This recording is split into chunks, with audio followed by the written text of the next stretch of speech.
Okay, we are live. Hello, welcome everyone from Chelsea Fan TV. I hope you're all doing very well, enjoying your weekend, your Saturday night, if you are in the UK or anywhere else sort of close. More Chelsea news for you guys, more information coming out. Is it PR? That is the question. There's been a lot of PR. There's things I believe are PR. There's things I'm not quite as certain about, like the goalkeeping situation, which we spoke about in the lunchtime stream today. I don't believe the goalkeeping situation is a PR ploy. I really don't. I think that, to be quite frank, Chelsea just don't want to sign another goalkeeper, and the journalists are all saying the same thing. So is that PR? I wouldn't say so. But when we talk about what we're going to be talking about tonight, that is a different scenario. And I think that we can say probably a different outcome as well when we talk about PR.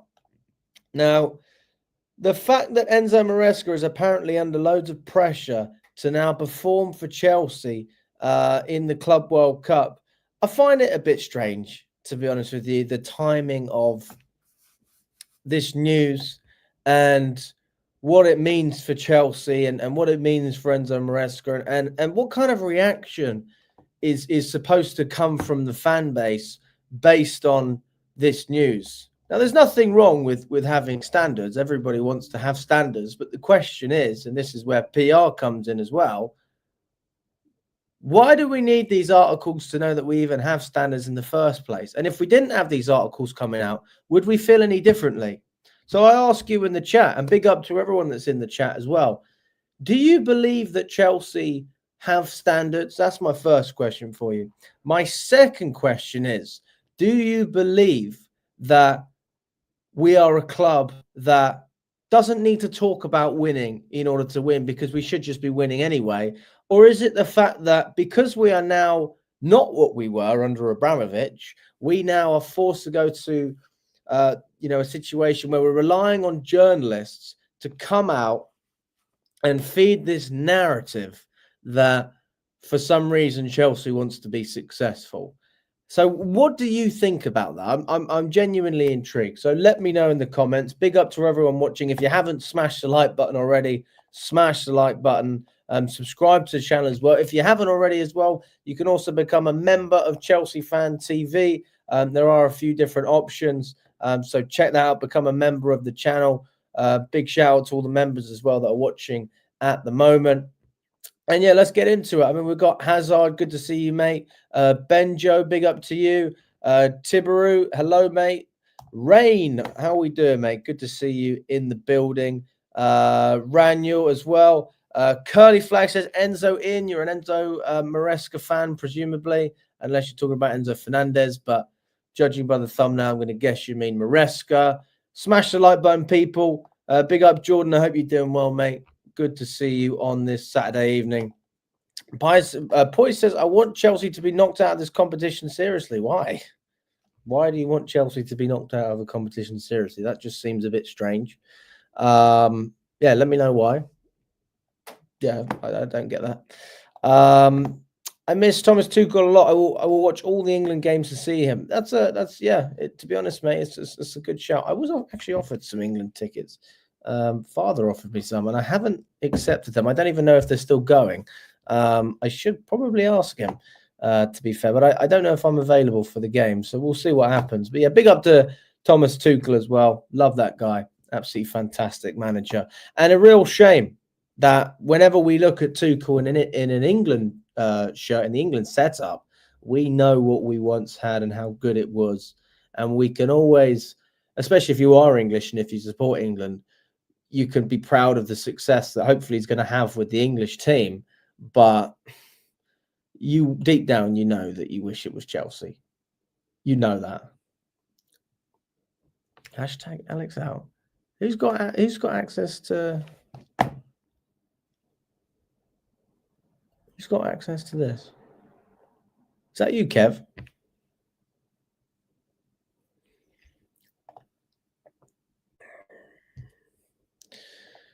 Anyway, is that you, Kev? see if he's texted me. Oh, I don't even know who's put that in. Too many people have access to this channel. Fucking hell. Anyway, Raniel says Chelsea 8, Flamingo 0. Big up to you. Well, listen, that's what I'm hoping for. I'm hoping for a consistent run of results.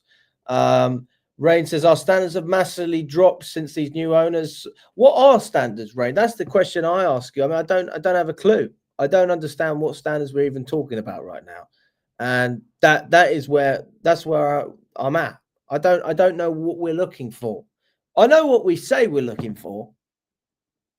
I know what the ownership actually want, but that's not about football. That's PR and money. So for me, I really don't know what to say. I'm caught out by this. Who the fuck is typing that in? Please text me, because yeah, I'm like, who's in here? Yeah, that's caught me out. Boehly's comments have been ludicrous to me. The more I've actually had time to dwell on it, the worse those comments sound.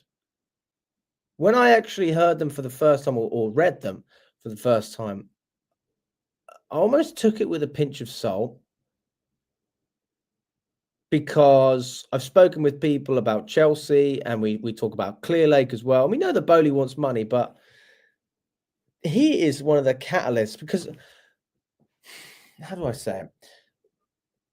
I honestly don't know who the fuck this is. Who is it? Who's doing this? Do I need to log people out of my StreamYard account? Alex in. Who the fuck has access to my... I don't know who it is. Who would do that? Father would do that, but Father doesn't have access. I reckon it's... Oh,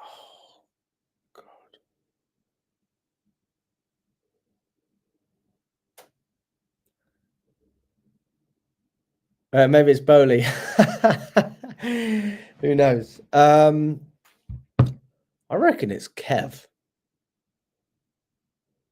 Oh, that's not something Kev would write. Is it you, Cam?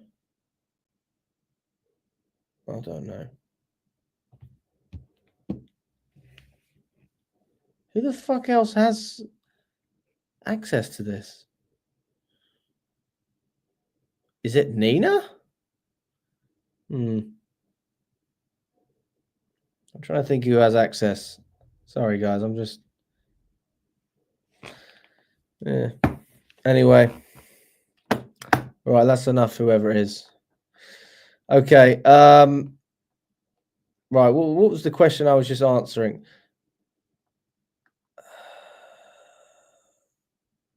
Oh, yeah, we were talking about Boehly's comments, weren't we? We're talking about Boehly's comments. So, listen, from my standpoint, the longer I've had to look at these comments, the worse they actually come across. And genuinely, I cannot believe what he said. I can believe it, of course I can, but I'm shocked by what I've seen. And it goes to show that actually we've got two owners who are going in a totally different direction, in the sense that you've got one side of the ownership who are a short-term detriment to Chelsea and a long-term detriment, because of the damage that they're going to cause to this club in the short term. And when I say short term, I'm actually talking about the next 10 years. I believe that Boehly is going to be at the club for much longer than that. I really do. I believe that he's going to be at the club for as long as he can, basically. And there was part of me that believed that it would be better for Chelsea, and you could still argue that it would be better for Chelsea, to have an owner like Boehly running the club instead of Clearlake. But the difference between Boehly and Clearlake is more evident now, because Clearlake are here for they're here for a good time, not a long time. Let's just say it like that. They're here to make their money and dip. Boehly is going to milk Chelsea for everything it's worth over a long period of time. And that is why we hear some of the comments that we've heard from him, because he is in this for the long haul. And we've heard this before. This isn't something that is new. We've actually heard this in the past, maybe a year ago when they had that riff, when they said that Boehly wants to be part of Chelsea for the next 30 years. That's what he's talking about. And that's a worrying scenario, because again, you go back to the rift between the owners, and I believe there is a rift, by the way, even though Boehly says there's no problem. I believe there is a rift, and there was a rift because Boehly tried to buy out Clearlake and he couldn't raise the money. He wasn't able to raise the money. He went to Saudi Arabia to raise the money and he couldn't get it. The Saudis obviously weren't interested. Maybe there's a conflict of interest because of Newcastle. Who knows? But the thing is with Clearlake, because they have the majority shareholding, they obviously have control of footballing operations as well now, which Boehly originally had. What we are potentially going to see if Boehly was to try and buy out Clearlake, and let's just imagine he was successful, is a situation which is very dire as well, because you are under a situation where you almost have Chelsea fully Americanized, like Manchester United to an extent, because the Glazers aren't getting rid of United. They're milking them for everything they can get. I think that's what you get with Boehly. So you've got two totally different ideas around how to look at the club, but both of them have the same thing in common, which is it's all about money. One owner wants to get in and out as quickly as they can within 10 years. The other owner wants to hold on to this asset and generate an income, a revenue stream from that asset basically forever, as long as they can have it.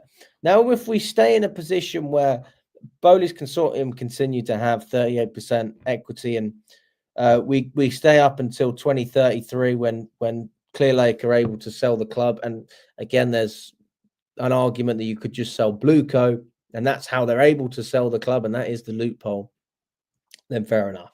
Like, that might be part of it, but I really don't know.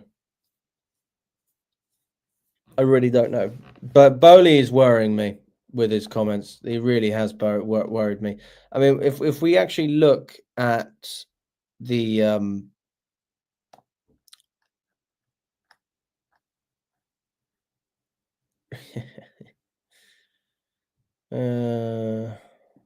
I don't even know what quote to get up because there's so many fucking quotes, guys. So many bloody quotes. Honestly, what quote do I look at? What do I look at and say? I really don't know what to. I mean, if we look at Give Me Sport and what they said for that, we know what he think. Well, we know that based on what he said, we know that he doesn't care about the fans and their opinion. We've established that. We know that he doesn't care about the short term. He only cares about the long term. We also know that he's not willing to be open in terms of the dialogue regarding the way the club is ran. And he's not willing to talk about his relationship with Clearlake, because this is too vague. We haven't agreed on a strategy and a way forward, and stuff is getting done. He doesn't like working with Clearlake. I'm telling you that right now. He doesn't enjoy working with them. He doesn't like it. This is probably the most worrying thing, for the fact that this is an owner that wants to be involved in Chelsea long term. This is extremely worrying because Boehly wants Premier League clubs to be given shares. Now, the reason this is so worrying.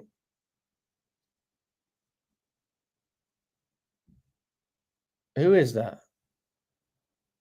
Fucking hell.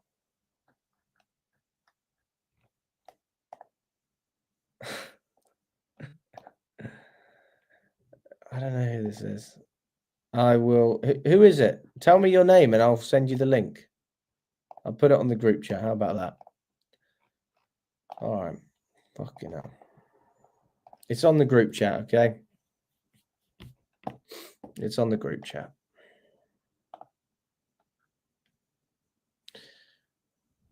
You need to stop using my fucking StreamYard account, whoever you are. Get your own StreamYard account. Fucking hell. Anyway, so the truth is that this is a guy who's going to stay with Chelsea as long as he can because he knows that the value of Chelsea is going to increase and increase and increase. And he is looking at the evolution that's ongoing. He's saying the product will evolve and provide new revenue opportunities. And if you grow revenue, you grow value.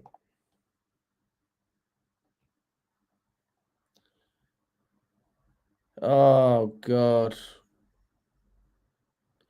So why not every season when a team is in the Premier League, you get one share of EPL stock, and even if you go down, you keep that stock? Strikers, what a load of bullshit. Biggest load of bangers on mash waffle I've ever heard. Load of crap.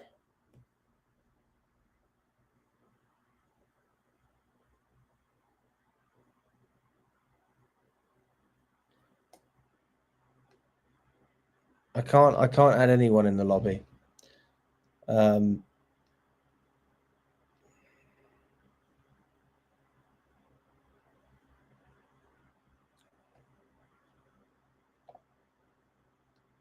Shall I put myself in timeout? Shall I put my own account on timeout? I put the link in the group chat, guys. So if you're not in the group chat, you can't come on. You really are catching me off guard today. I am putting you in timeout. I'm putting myself. I can't put myself in timeout.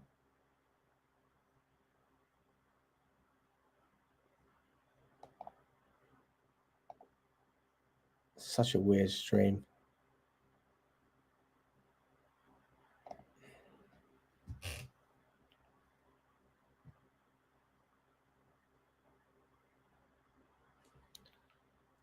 I am so confused. I just want to focus on the stream, man. Whoever's like doing this, can you just piss off respectfully? Just fuck off. Right, if Todd Boehly cared about Chelsea, he wouldn't spend money on cricket clubs and building a stadium. Stamford Bridge will be all my heart, Alex. Well, listen, yeah, he's investing in cricket as well. He invested, what was it, £40 million, £41 million in a cricket club. He's going to own about 50% or just under 50% of a cricket club. Who knows? Honestly, who knows? Yeah, he's looking for investment opportunities.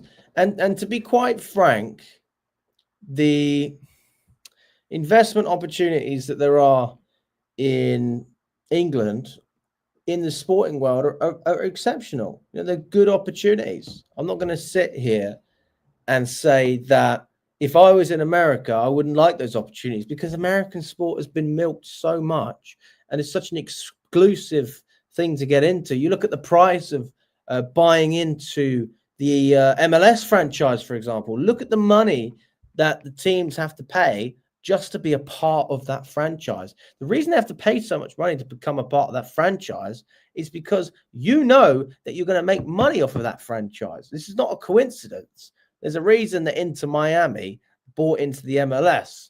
If you look at that, that's just one example. Miami MLS buying. How much should they fucking pay? For fuck's sake.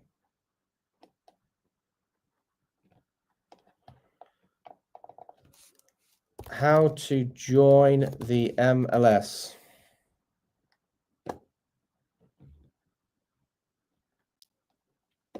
Oh, for fuck's sake. Can't find it. I can't find it. But basically, in these American leagues, you buy into the league, right? You buy into it. And that in itself is, it's a great thing if you're an investor in sports. That's a great thing. But from the perspective of English sports, it's a little bit different. But you know that there's a lot of growth because, well, football's a worldwide sport, first of all, but even cricket, like they're growing everything. Baseball, for example, is a growing sport. If I was an investor, I'd invest in baseball. You get 162 matches a year. You have constant content that you can build around the sport. You have the London series, you have the Paris series, which is happening in Major League Baseball. You can do those type of things, but you can't do it in football. It's not the same. It's totally different. What you're doing is you're killing the fabric of the sport by allowing it to be Americanized. Stephen says, big up to Alex. Thank you, Stephen, mate. Good to have you on the stream again. I hope you're doing well, mate. Alex, I think if we get top 5, it will be in spite of Maresca. I think the players will bail him out.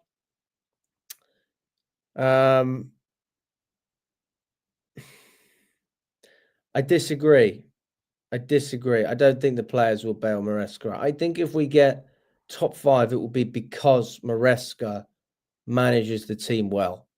I really do believe that. I think that he is working with a better squad than he had, and he has a better system than Pochettino had. I've never disagreed with that.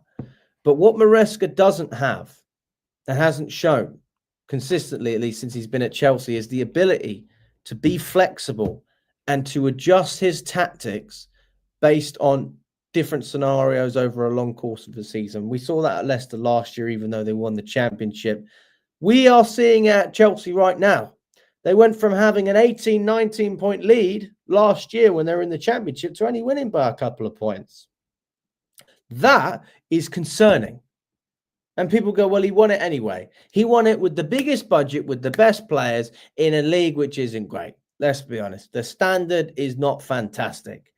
So when you're playing against a lot of these teams and you have better players, of course you're going to be able to outplay them, even if you're not playing your best, because you will create opportunities against players and teams that are just not as good. They're not as capable. They don't have the resources that Leicester have.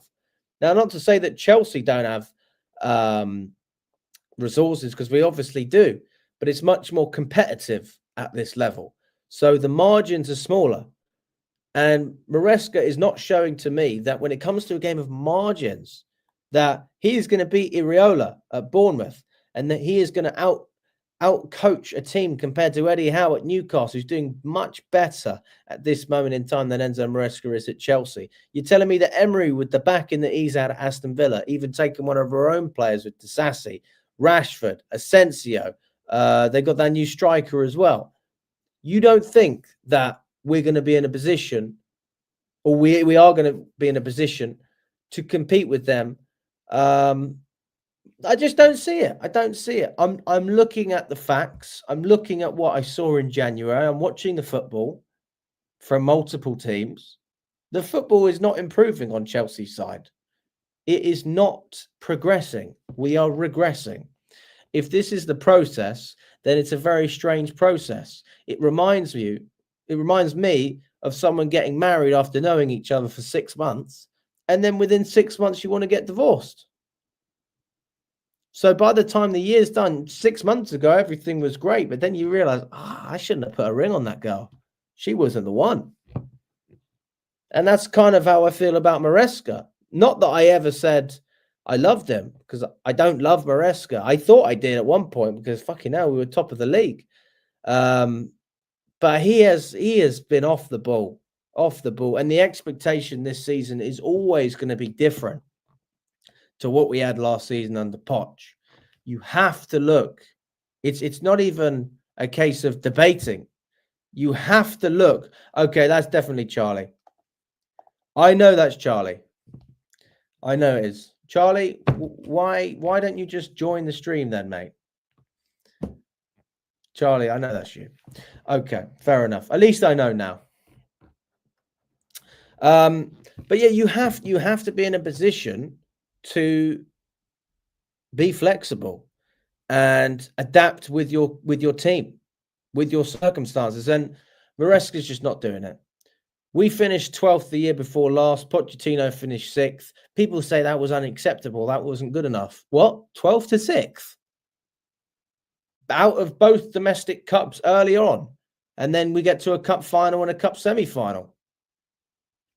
Okay. I think that's a progression. We should have won the cup at least, but it was still a progression. And then you look at what we've done this year. Have we taken cup competition seriously? Have we taken the Carabao Cup seriously? No. Did we take the FA Cup seriously? No. Did we take the Conference League seriously? Now, if we're being brutally honest, the answer is no again, based on our lineups that we've put in there. But we'll start to take that competition more seriously based on the fact that we'll be in knockouts now, which is fine. And then you look at the league. Are we taking the league seriously? And the answer is yes. But when you prioritize one thing and you're still not even good at that one thing, it's like, you're pathetic, man. Like, I miss what we had last year in that respect. I really do. At least we took things seriously last year. We were a serious outfit. We weren't a team of winners, but we were a team of fighters. We were a team. We had a bit of grit. We still have grit. I'm not even going to sit here and say we're not trying. Of course we're trying. But we are not in a position now to... We're not in a position to finish in the Champions League. We're not. And then I'm seeing these articles coming out. I'm seeing Ben Jacobs reporting this stuff. I'm like, what are you talking about? Have you seen this stuff? Chelsea expect a deep Club World Cup run from Enzo Maresca, whilst winning the Conference League and qualifying for the Champions League are priorities for the club. Oh, God. Oh, God. I mean... what the fuck is this? Why are we getting PR about the Conference League and the Club World Cup? Why is that the first thought? And I tell you what, I'd be very interested. I know roughly the fee you get just for being a part of the Conference League. You get what, 60 million? How much do you get for progressing in the Conference League? Not the Conference League, sorry, the Club World Cup. Payouts. Okay, let's see what the payouts are for this. Right, let's look at it together. Okay. So this is what FIFA has announced. 2.5 billion, is that okay? 2.5 billion euros for the 2025 World Cup, with 2 billion allocated among the 32 participating teams. Each team is guaranteed a minimum payout of 50 million euros, making the competition financially rewarding for all participants. Okay, so... and then we go in. So let's see. Let's see what it is. So we know... oh, God. No. Okay. So we know that the tournament is obviously different.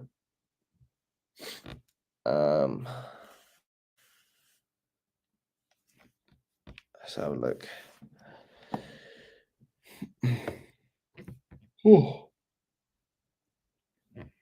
So the comparison was that you earned just 5 million before when Man City won it. So from that perspective, I think it's good for the competition. And I actually personally, like, I know a lot of people don't like the new format for the Club World Cup. I personally think it's okay. I really don't think it's that bad. I think it's beneficial to all parties that are there. And it's not every year. It's more relevant. It's more interesting because of that. And when there isn't a Club World Cup now, then there will be a little bit more of a break for some of the players. But every 4 years, then there's going to be something, isn't there? And that's just part of the game, isn't it? If you're part of the top teams, you know you're going to play a lot of matches. That's part and parcel. But they do need to chill out with the internationals. That's the problem. The amount of international breaks we've had already this season has been nothing short of a disgrace. Nobody cares about it. Nobody wants anything to do with these international breaks, and it's fucking it. It's fucking up the competitions, man, because we get into the rhythm, especially I do. covering Chelsea, and it's like 3 games. What, England are playing now? Come on. Yeah, it's the first of its kind. It's held every 4 years. So 100 million euros for the winner. Does it have any, like, it doesn't go into detail at all, does it really? It doesn't talk about what happens if you win your group stage match. Okay, that's political. I'm really not sure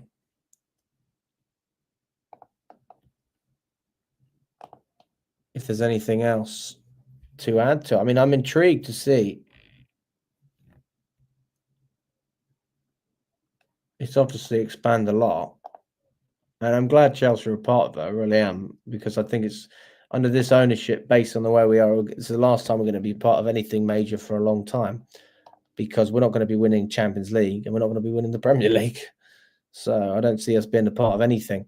Not like this, not for a long time. Okay.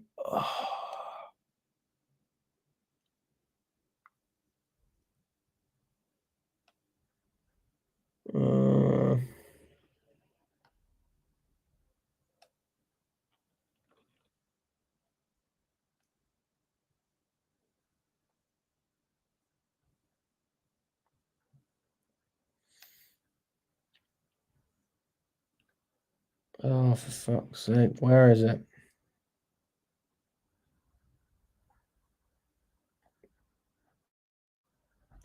Yeah, unfortunately, maybe I've just got to dive a little bit deeper into it. But point being, I can appreciate why. Actually, why did I not just say this at the beginning? Am I stupid? Of course, the ownership expect a deep run in the Club World Cup. You get 100 million if you win it. Of course they do. Of course they do. What am I thinking?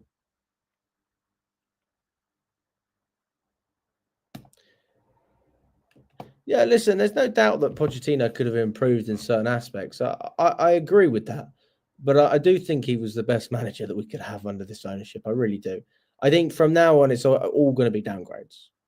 You tell me another manager with a caliber close to Poch that Chelsea could actually sign and would accept the job as well. Because I don't think a lot of them would accept it, because it's a shit job. It's a shit job. You're not even a manager. You're a coach. Brown envelopes, PR news every day. Copenhagen will beat us in the conference. Oh, okay, well, let's calm down a bit there. Not sure about that. They're almost backtracking on past statements, yet expect to do well in the Club World Cup, whilst not qualifying for the Champions League in years. Who knows? Who knows? I was at the protest on Tuesday. We can get the Chelsea owners out. Big up to the Undertaker. Our squad is shite. No proper goalkeeper, centre-back and striker, and Clown Lakes think we'll do well in the Club World Cup. We're getting embarrassed at the Club World Cup for the world to see. I will actually, hopefully, be going to the Club World Cup.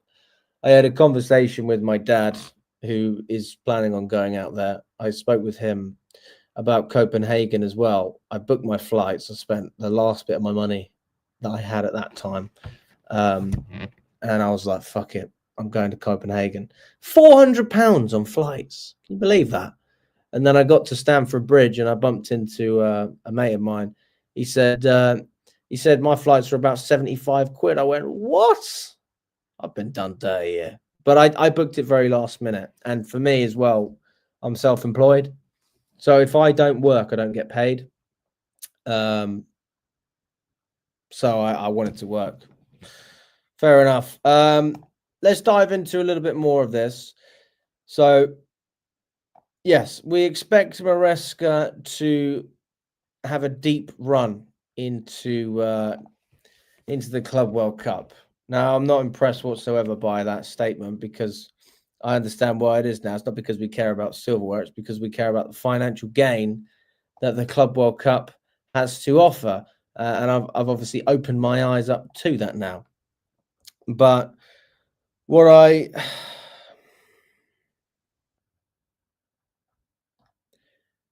just don't understand a lot of the stuff that we're doing. I really don't. I don't get it. I don't get it. Like, this club is so weird. It's such a weird club. What is Dena Evangelista gonna do? A 17-year-old who's going to cost 15 mil, and he's not even joining Chelsea this year. He's joining in 2026. Huh.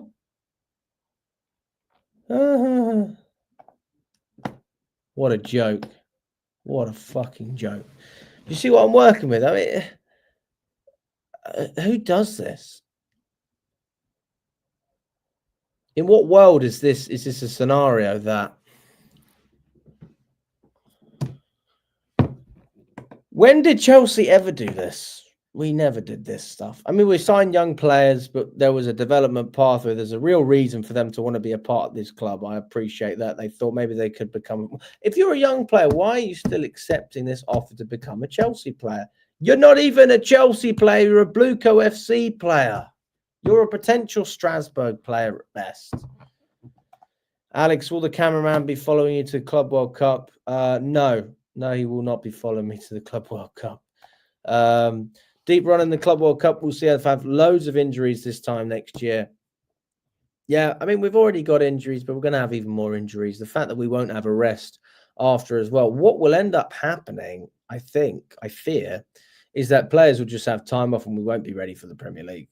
We will not be ready. We won't have enough time to have a proper pre-season. And yeah, we'll be in a really strange scenario where we're going into the Premier League with the shortest break that you could ever have going into that. I mean, I think it's like 2 weeks. It's fucking criminal. How can they... I mean, they have to push Chelsea's fixtures back. I mean, from a legal perspective as well, I am fully behind the players protesting with the amount of fixtures that they have to play in a short space of time for player welfare. I mean, player welfare is... I know people take the piss and they say, you know, they earn this much money and, you know, I'm sure you can afford to play another football match, your bank account, blah, blah, blah. Ultimately, guys, these are athletes that need to take care of their bodies and their minds. And the mental side of things is just as important as anything. You know, Messi come out recently and said, you know, he was unhappy at PSG. He didn't enjoy it there. He didn't play great football in PSG either. He didn't play his best football out there. And that is not a coincidence. So... from that perspective, like, you just want to make sure that the players are at least ready to go. If they're not even ready, then you want to push for top 4 the season after that? No chance. No chance, because everybody else that wasn't a part of the Club World Cup will be prepared. They would have had a pre-season. They would have had a chance to develop together as a team, to get to know the system, to get to know the manager, and to actually go through tactics and a system of play. And that's where we are right now. That's where we are. We're in a situation where a lot of the stuff that I look at, I can't reference it and be positive. I struggle to do it. Now, listen, I've got nothing wrong with... There's nothing wrong with signing young players, and we have signed some good ones. Estevao and Kendry Pires are top talents. I mean, I'm really excited to see Pires in a Chelsea shirt and Estevao as well. I'm extremely excited. But my fear is not the fact that we signed those players. It's why did we sign those young players? And you would all think, being a football fan, and you're all football fans, obviously, you would think that signing those players, that would put you in a position where you would want to develop them into your team, gradually progress them, and hopefully they can, you know, they can be a part of Chelsea's future, part of Chelsea's success. But actually, it's another pawn. And what we are going to see is that someone is going to be sold in order for those players to come back in. And that is the fear for me, is that we're just flipping players and we don't really have any form of control to how we're going to sustainably run Chelsea, apart from the fact that we have to flip players. We are basically treating players like real estate. Todd Boehly said it himself. He said, players, we don't treat players like people, we treat them like product. They are a product. And that's what he said about the academy players. And we've seen it with Chalobah as well. We saw it with Mount. Not that I wanted Mount to stay. If I'm honest, I'm quite glad Mount left. But, you know, Gallagher really wanted to stay. And the way he was treated was nothing short of a disgrace. Again, I don't think Gallagher would have suited what Maresca was trying to do. But that doesn't mean that you know, it was the right way to go about it. We could have been much more professional. Sanchez is going to be our number one next season. I wouldn't be surprised. No, he won't be our number one. Petrovic will be our number one. I'm very certain of that. We did a I mean, actually, I saw a rumor that said that we might be looking to sell Petrovic for 25 million. Can you believe that? 25 fucking million. That is nothing short of a disgrace. And I'm going to share this with you. Because it's so important that you see what I read earlier on. Now, let's just read this. Let's read this article. We'll go here. But the first paragraph is the most important one. So what does it say? It says, incredibly, and by the way, just so you know, this article is up to date. This article was released on February the 26th. And now it's what? The 1st of March. It's less than a week ago it was released. Right? So we know that this is recent as well. So it's credible in that respect. So, incredibly, Petrovic is yet to make any errors that have led to either a shot or a goal, despite playing more passes than any goalkeeper in Europe's top 5 leagues. And in January, Strasbourg boss Liam Rosnier even insisted, "We have seen huge progress from Petro. He's a world-class goalkeeper. We see it every day, and it is still paying off today. Petrovic will return to England at the end of the campaign with his contract at Stamford Bridge running until 2030. And Maresca will surely give the Denmark under 21's international the opportunity to stake his claim." What? I don't think he's talking about Denmark. He's not from Denmark. What? Petrovic is not from Denmark. He's not from Denmark. He must be from like Serbia or something. Yeah, Petrovic. Why does it say Denmark? Yeah, he's Serbian. I was right. So the key point here is very simple. The key point is Petrovic is yet to make any errors that have led to either a shot or a goal. Now, take away shot and just say Petrovic is yet to make any errors that have led to a goal. Already a huge improvement on Robert Sanchez. Massive improvement. And an improvement on Jorgensen, because he's had one or two mistakes as well that have led to goals. At least one that I can think of. And that's in a short space of time. Oh, God. This glove is killing me, man. But the fact that he's yet to make any errors that have led to a shot either. Do you understand how crazy that is? Do you understand how good that player has to be in a position to not make any errors conceding to a shot? It's fucking brilliant, man. You know how happy his defenders must be with him. And again, this is not a keeper that just hoofs the ball up. He plays the most passes of any goalkeeper in Europe's top 5 leagues. How can you not love this guy? How can you not look at Petrovic and say, my God, we have the next Chelsea goalkeeper? I'm saying it. I'm saying Petrovic is good enough. I'm saying Petrovic is right up there with the best keepers in Europe. We have a top goalkeeper at our disposal. And the argument was always his distribution, though he can't pass the ball out from the back. What are you reading? What have I just shown you? It doesn't matter if it's the Farmers League. It doesn't matter. Because this is a goalkeeper who is still distributing the ball in a very unique style of play, which is quite similar. It's actually more extreme than Enzo Maresca's style, because Petrovic is on the halfway line at times for Strasbourg. There's an interview of him talking about Liam Rosnier telling him how he wanted him to play, and he started laughing. He said, "You want me to go up near the halfway line when we're passing the ball out?" He said, "Yes." Petrovic is a fantastic keeper. I mean, I'm saying it right now. I've had this argument with Charlie countless times, actually. Charlie's the one I've had this argument with before, who says we don't have a goalkeeper capable of bringing us to the top of the Premier League. I am more than happy with what I've seen from Petrovic to say that this is a top goalkeeper. And this is a goalkeeper that if he did this for a couple more years, the way he's playing, you would have clubs paying 50 million for that guy. Great distribution, great age, fucking sensational record in France. And to be quite frank, he was decent at Chelsea. But the rumor is that he's going to be sold for 25 million, which I find very upsetting, to be honest with you. I don't believe that he deserves that. He clearly wants to play for Chelsea. If he comes to Chelsea, he'll get a wage increase as well. I'm not sure why that is, but I've heard that he'll get a wage increase.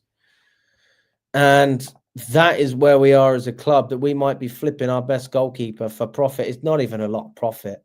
It's 11 million. 11 million. 11 fucking mil. Do you know how pathetic that is? The player that we just signed from Corinthians for 15 mil is 17 years old and he's not even coming to Chelsea until 2026. And you're telling me that you've got someone who you bought for about 14 mil. Brilliant stats in the MLS. Statistically, again, one of the best keepers, if not the best keeper in that league. Same with Jorgensen as well. Same with Mike Penders in Belgium.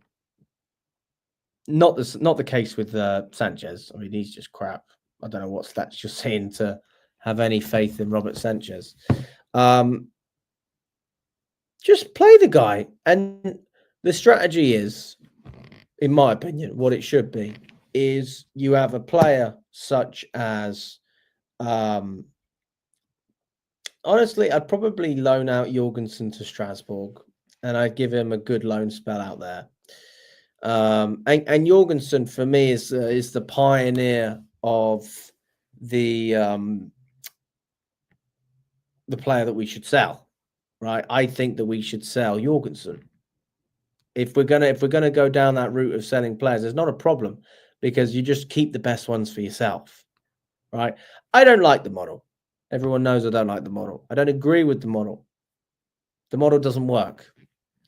The model does not allow you to be successful and push above and beyond. But what I can say is that this model and the fact that we've got such a stack of players, it does give us the opportunity to pick and choose if one of them is performing, like Andre Santos, like Petrovic. These are all players that we can acquire to improve our squad, and we've already paid the money for. And it would fit perfectly into our plan. We've clearly had issues with our depth in midfield. We don't have any cover for Caicedo and Enzo Fernandez. You've got Lavia who's injury prone. And you've had goalkeeping problems for years. Forget 1 year. You've had goalkeeping problems for years. And those issues with the goalkeeper ended when Petrovic started playing instead of Robert Sanchez. We can't even give Poch that much credit because the only reason that he dropped Robert Sanchez was because he got injured. But he kept playing him. So I think he probably knew in the end, didn't he? He needed an excuse to drop him, and he did. Petrovic isn't going to be number one. Maresca doesn't like him, so either Sanchez or Jorgensen. Well, then, in that case, Maresca needs to be sacked because he's an idiot. But I think he'll see the light on that one, to be honest with you. You think Jorgensen's going to be the number one? Well, he's going to have to show a little bit more than he has. Sanchez needs to be sold ASAP. Jorgensen is improving well. Petrovic is him. Penders and Slanina are the future. Fair play. Those are respectable comments, my friend. And I can get behind those comments. Maresca is not the manager. Sanchez must be gone. If Maresca wants him, he will be sacked. I completely agree. We definitely won't get Diego Simeone because his contract is about 4 times bigger than Maresca's. So we won't be paying that money. And we won't be sacking Maresca either, to be honest. I say we should sack him, but I know we won't do it. And that's fine, because that is the standard of my club. That is where we are as a club. And I am forced. I'm not forced to accept it, but I'm here to tell you that that's how it is. So what? I can't sit here and cry. But I can talk about it, and I can tell you how unhappy I am. and I'm very unhappy with them, the way this club is being run. Also, another thing, guys, that that came out that I really didn't. I don't understand the timing of some of these things. I don't. Maybe it's all PR. It probably is. Is this as well? After the second loss to Brighton, a group of Chelsea senior players initiated a team meeting at Cobham. Frank words were exchanged. Some of the key points were that standards in training needed to improve. The players needed to be more serious and together, and their individual egos and ambitions must be set aside for the good of the team. Now, here's what I want to know. I want to know who led this meeting. Who the fuck are the senior players at Chelsea? Is there even one player that's over 30? Who are the senior players that are organising this? Who the fuck is organising this? Chelsea players' age, right? Who is the senior players? This is what I want to know. I'm honestly intrigued to see this. This is the age bracket of our players. Who is organising this stuff? Was it Bettinelli? Was it Tossin? He's 27. Maybe Chalobah. Oh, fucking hell. Probably not him. Reece James is 25. Is he organising this stuff? Is Dewsbury Hall? He's one of the more experienced lads. He's 26. Maybe Nkunku's 27. Hey? Who is the leader in this dressing room that is driving us forward? I think you can all understand my point. There's no fucking leaders. There is no one in this squad that is senior. Who the fuck is senior at this squad? No leaders. It probably was the rugby guy, Steve. I mean, Jesus Christ. Why doesn't he just tackle them? That you don't need words. Just get in there, son. I'm sure he misses the game of rugby a little bit. He retired earlier than he was hoping to, but obviously it was a good offer from Chelsea. Too good to refuse. Just take it out on the team a little bit. As Carl Froch says, could all have a little push and a pull. I'm only joking. I'm not insinuating that our rugby coach should beat up our Chelsea players. Of course, I would never insinuate something like that. I love Chelsea too much for any more of our players to get injured. But that being said, they need a good firm talking to. They need someone to go in there and just say it how it is. But also, we talk about the players, and I've had countless conversations with people, especially older fans, who go, so I need to get in that dressing room. I'm going to tell the players. I'm sure the players are trying. And this is why the players do not get all of the blame this year. They would have got more blame from me last season because I felt like we were building something. And they did deserve a little bit of patience. Of course they did. But they also deserve criticism at times as well. Some of the results we've had. But the players are having no support. They don't have support from their manager because he is not getting the best out of some of the individuals in this team. And Nkunku is an example. Gusto is an example. Some of the defensive players are an example. João Felix is an example. Even Dewsbury Hall, who's his own player that he brought in, is an example. We're not getting enough out of our wingers. We're not getting enough out of our goalkeeper. I mean, Maresca's got a big part to play in that. The guys got to get more out of players as individuals. And I always say, if the team doesn't play well within the system and you need to pick up results, then you have to rely on individual brilliance. And that's one thing Pochettino was good at, is getting something out of the individuals. What individual is carrying? Even Palmer has regressed this season. He's more creative than last season, absolutely. But you take away one of his best assets, his ability to get into a position where he can score more goals, I think you are taking away from the team. Why not bring in another player to create? Why can't Felix do that? Why can't Nkunku be in the 10? He played with Palmer before and Jackson was there as well. It wasn't that different, the system, in terms of the players that were, on the pitch. You still had what? I'm trying to think. Did you have three midfield? Can't remember. Yeah, it was actually, the formation wasn't even that different. But we just didn't have players bloody inverting all the time until Cucurella started doing it. And where did he have us when we finished, Chelsea boy? We finished 6th on what, 62 points, 63 points? Do you really believe that we're going to finish on more than that? I haven't got a problem if you do. I'm just saying I don't believe. I don't believe that we get the run of results that we need to bring this club into the position that it needs to be. We run through these fixtures, and I tell you what, guys, honestly, I tell you what, you look at what we've got in terms of the Premier League, all right? Leicester, you would argue we get a win. I think potentially we could draw this game, and that is me being pessimistic. So maybe that's one you could argue against. We lose against Arsenal. We beat Tottenham. I think we drop points against Brentford. I think we beat Ipswich. I think we lose against Fulham. We beat Everton. We lose against Liverpool. We lose against Newcastle. We draw against United.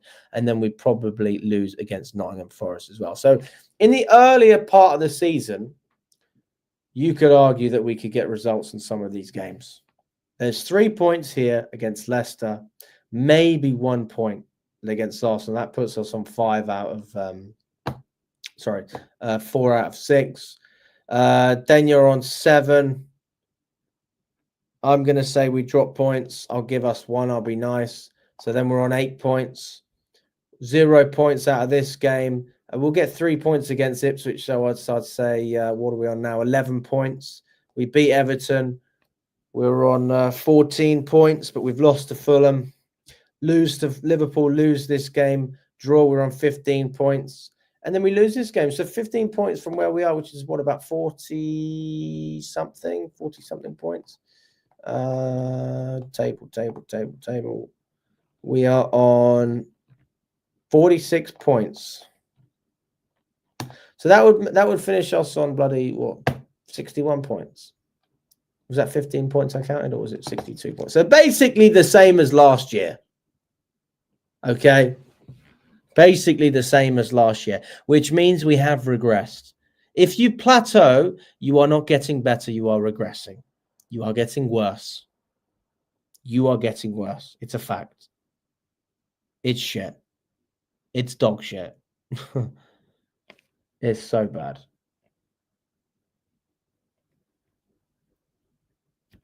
Oh, God. But the beauty of Chelsea Football Club is I will be there. No matter what happens, I will be there.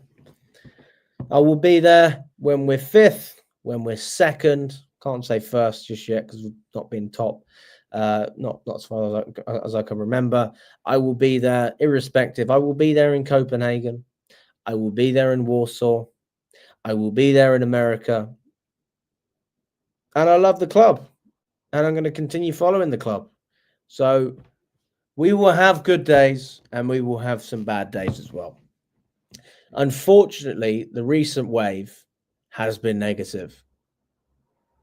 But that's the reality of the club right now. We are in a shitty spot and we've got to accept that that's where we are. Not to say that we can't bounce back and have good times. Of course we can. And it's been very political recently, talking about the ownership, talking about the structure of the clubs, the debt, the model, our recruitment strategy, our lack of recruitment, the fact that we're not even recruiting players for 2025. We're recruiting players for 2026. And people still have the feeling, according to David Ornstein, that we are ambitious. We have ambition. What ambition? I don't see any ambition. The only ambition I see is the ambition to make money, the ambition to make a return on an investment. But my ambition is simple. Continue to follow Chelsea and continue running this fan channel, which I enjoy doing. And we've never really gone down the route of streaming, but I think that's the thing, isn't it? That's what needs to happen. People need to stream more. So I was like, all right, cool, I'll do it.